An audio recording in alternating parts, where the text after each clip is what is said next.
کتاب زندہ پرانے حکیم حکمت اولا یزالستو قدیم گر تو نیکاہی مسلمان زیستن نیک ممکن جز و قرآن زیستن۔ مولا کائنات حضرت المرتضیٰ فرماتے ہیں، حضرت امام نے ترمذی اس حدیث کی تخریج کی ہے، حضور قرب قیامت کے فتنوں کا تذکرہ کرتے تھے، جب بارش کی طرح فتنے اتریں گے، ہر روز فتنے ہی فتنے، فرمایا کہ بڑے فتنے نازل ہوں گے۔ عرض کی حدود پہ بچنے کی صورت کیا؟ فرمایا اللہ کی کتاب قرآن مجید، جو اس کتاب سے جڑ جائے گا وہ فلاح پا جائے گا۔ آئیے قرآن سے جوڑیں اور سنو اپنے محبوب کا فرمان۔ حضور فرمایا کہ قرآن اللہ کی رسی ہے، حبل ممدود من السماء الی الارض، اور پھر ایک حدیث سنیے اور جھوم جائیے۔ فرمایا اس رسی کا ایک سرا تمہارے ہاتھ میں ہے، دوسرا سرا تمہارے رب کے ہاتھ ہی۔ فرمایا اگر تمہارا اللہ سے باتیں کرنے کو جی چاہے تو قرآن کھول کے بیٹھ جائے رہو۔ حضرت سہل بن عبداللہ تستری جنگل میں رہتے تھے، کوئی شخص تم کو ملنے کے لیے گئے، کہا ذرا اس جنگل میں رہتے اور ذرا شہر کی رنگینیاں بھی دیکھو، اور کہاں جنگل میں رہتے ہو، کہاں ڈیرے لگائے ہوئے، آپ آؤ شہر میں، لوگوں کو ملو، تمہارے مزاج کے لوگ بھی تمہیں ملیں گے، یہاں تنہائی میں دن راتیں کیسے کاٹتے؟ حضرت سہل بن عبداللہ فرمانے لگے تمہیں کس پہ کہا کہ میں تنہا رہتا ہوں؟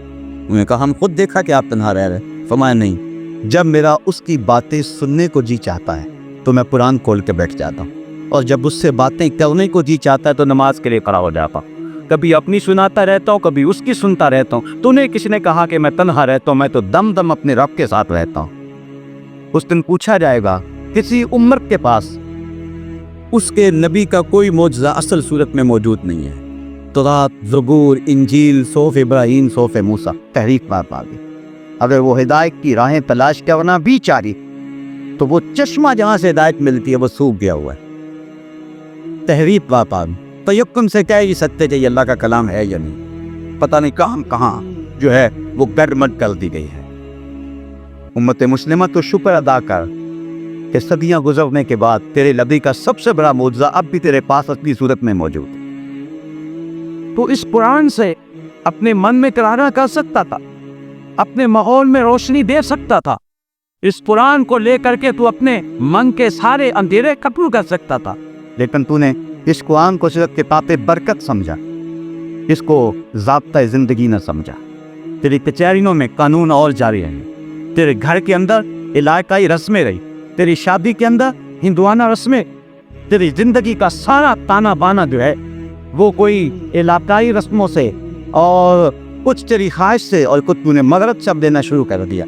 قرآن کو تو نے پسے پش ڈال دیا، کر یہ قرآن اللہ سے شکایت کرے گا، قرآن کہے گا مالک انہوں نے مجھے پسے پش ڈال دیا تھا، اور رسول بھی اللہ کی بارگاہ میں کہے گا کہ انہوں نے قرآن کو چھوڑ دیا تھا، پھر کیا جواب دو گے؟ تو کل قیامت کے دن جو ہے وہ جو سوال ہوں گے ان میں سے قرآن کا سوال ہوگا۔ فرمایا حضور میں لا تزول قدم العبد یوم القیامہ حتی یسأل عن اربع، قیامت کے دن اللہ بندے کے قدم اپنے سامنے سے ہٹنے نہیں دے گا جب تک اس سے 4 سوال نہیں کر لے، 4 سوال پوچھے گا۔ اور ایک حدیث جس کو امام بخاری نے نقل کیا ہے اس میں 5 چیزیں ہیں، اور یہ 5 یا ایک چیز کو جو ہے وہ ایک سوال بھی درج کیا گیا، وہ کیا ہے؟ حتی یسأل عن اربع عن عمرہ فیما افناہ، پہلے عمر کے بارے میں پوچھا جائے گا کہ تم نے اس کو کہاں قضا کیا، ہم نے عمر دی، تو نے چوکوں میں کھڑے ہو کے تو نہیں گزار دی، تم نے چائے والے پھتے پہ بیٹھ کے اتنی گزار دی، تم نے کی تھی عمر کو حماموں پہ بیٹھ کے ضائع تو نہیں کر دیا، تم نے آوار ہی کے اندر عمر کو برباد تو نہیں کر دیا۔ عمر کے بارے میں پوچھے گا، یہ میری نعمت ہے، تو نے میری اس نعمت کی کیا قدر کی، اس نعمت کی کیا قیمت ڈالی تم نے، اس عمر کو کہاں گزارا تم نے، اس عمر کو آوار بھی کے ساتھ تم نے کہاں برباد کر دیا۔ ایک سوال کرے گا۔ وَأَنْ شَبَابِرِي فِيمَا أَبْلَاهُ، جوانی کے بارے میں پوچھے گا۔ جوانوں یہ سوال قیامت کے دن رب پوچھے، اور یہ بخاری کی حدیث ہے، رکنا اتنی دیر تک اللہ تعالیٰ اپنے سامنے سے بندے کو ہٹنے نہیں دے گا جب تک یہ سوال ضرور پوچھنا دے کہ جوانی کہاں گزاری، مجنوں تو نہیں بن گیا تھا، دنیا کی محبت میں گرفتار تو نہیں ہو گیا تھا، تیری نظر پتداری تو نہیں کم کی تھی، تیرے خیال بیت تو نہیں گئے تھے، تیری پوچھے آوارہ بیری ہو گئی تھی، تو جوان ہو کے رب کے حکموں کو توڑتا تو نہیں تھا، تیری جوانی کی دیکھ کو ضرورت تھی، کابل میں لوگ لٹ رہے تھے، تنپاؤ میں کافتے لٹ رہے تھے، تیری بہن عافیہ صدیقی رو رہی تھی، جیل کی دیواروں سے سر پسک رہی تھی، اور رو رو کے چیخ کے کہہ رہی تھی